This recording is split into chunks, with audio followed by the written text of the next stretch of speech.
الحمد لله وحده والصلاة والسلام على من لا نبي بعده أما بعد قال الله تبارك وتعالى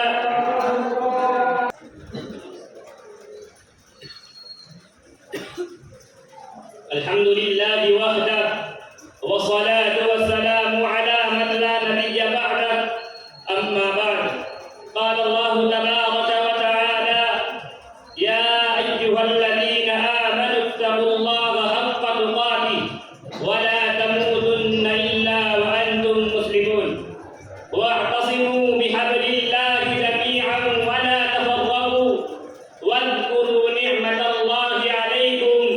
إذ كنتم أعداء فألف بين قلوبكم فأصبحتم بنعمته إخوانا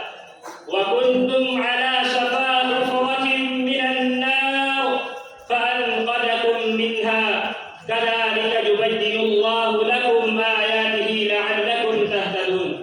صدق الله العظيم. حضرة رئيس الاحتفال وضيوفنا المبجلين وزملاء الأحبة، إني أريد أن ألقي بين أيديكم كلمات وجيزة حول موضوع الاستقامة في الدين. أرجو منكم أن تستمعوني وتشجعوني. أيها الإخوة المؤمنون، إن الله سبحانه وتعالى يبشركم بالأمن والسلام والعافية ودخول الجنة والنعيم، ولكن بشرط أن تقوم الحياة على دعائم الإيمان بالله والاستقامة على الحق قولا وعملا واعتقادا، وهنالك يتولى الله سبحانه عبده المؤمن بالرعاية والصيانة في الحياة الدنيا وفي الآخرة التي هي خير من الدنيا وما فيها، وللآخرة خير لك من الأولى ولسوف يعطيك ربك فترضى. أيها الحاضرون، وقال رسول الله النبي صلى الله عليه وسلم الدنيا ملعونة ملعون ما فيها إلا ذكر الله وما والاه أو عالما أو متعلما. وقد جاء في الحديث الصحيح الذي رواه مسلم عن سفيان بن عبد الله رضي الله عنه قال قلت يا رسول الله قل لي في الإسلام قولا لا أسأل عنه أحدا بعدك، وفي حديث أبي أسامة غيرك قال قل آمنت بالله فاستقم. أيها الإخوان، إن الصحابي الجليل سفيان بن عبد الله رضي الله عنه لم يوجه هذا السؤال إلى رسول الله النبي صلى الله عليه وسلم قبل أن تكون حياته نموذجا كاملا لحياة إسلامية صحيحة،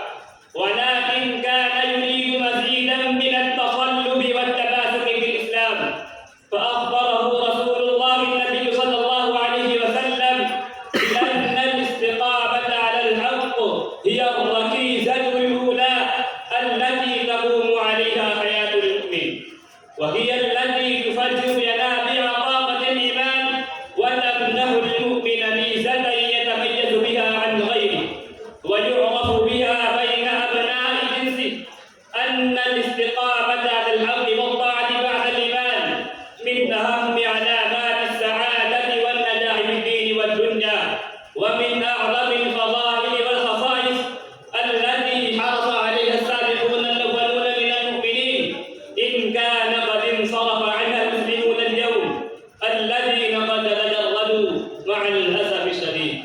عن هذه الميزة بوجه عام، وتركزت عنايتهم على الأقوال والأشكال والمظاهر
التقوى